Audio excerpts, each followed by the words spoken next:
Greetings, Benjamin J. from BENZTRAINZ with another in the series.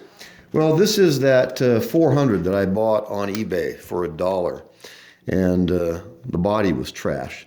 So I had a 490 body and stuck the motor in it, and I didn't think I had a 400 body to actually swap this into.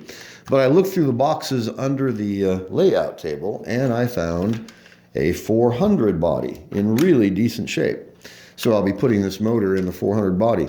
But why I had the 400 and the 490 side by side, I just thought I would do a quick video. They are virtually identical. The layout of the engine itself is virtually identical between both of them, with a few minor changes. The most noticeable one, of course, is the 400 has a shade over the window. The 490 does not. It has a little tiny one, whereas this is a substantial shade. Also, the way the motor mount, which is the floor plate for the locomotive itself, on the 400, it's slid into a groove and then pops over two plastic studs. There's holes in this. And then obviously it's been melted over to lock it in position. On the 490, the plate snaps into position in little cutouts in the engine body itself. There's also one here that is not on the 400. So the 490 got all the upgrades as they were changing the motor from the full-size motor to the micro motor, as I call it. But as far as layout, as you can see for yourself, the 490 and the 400 are virtually identical. There's nothing that stands out between them.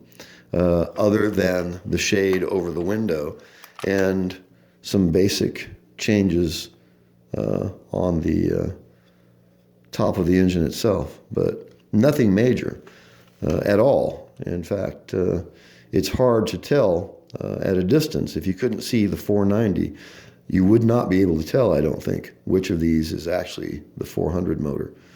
I mean, they have some minor differences in the spacings and things like that.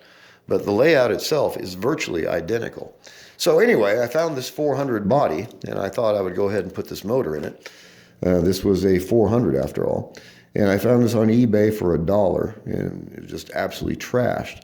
And like I said, I stuck it in the motor in this 490 body, and then went through the boxes under the layout table, and I found a really nice 400 body with no damage at all. You know, a quick spray of silicone or even furniture polish and a quick wipe down, this would look brand new. It's in really decent shape. So I'll be swapping this motor out, putting it back in the 400 body, although it's virtually identical. There's really no difference between them. And this 400 body isn't that much nicer, I think, than the 490. But the motor was originally in a 400, so I will probably just stick it back in that body. Anyway, I just wanted to do a quick video on the comparison between the 400 and the 490. There's not much difference in them at all. I mean, it's minimal. And like I said, from a distance of 2 feet away, if you couldn't see the numbers, it would be really difficult to pick which one was which. So I just wanted to do a quick video on this. As always, if you have any questions, feel free to drop me an email, BENZTRAINZ@gmail.com. And as always, thank you for watching.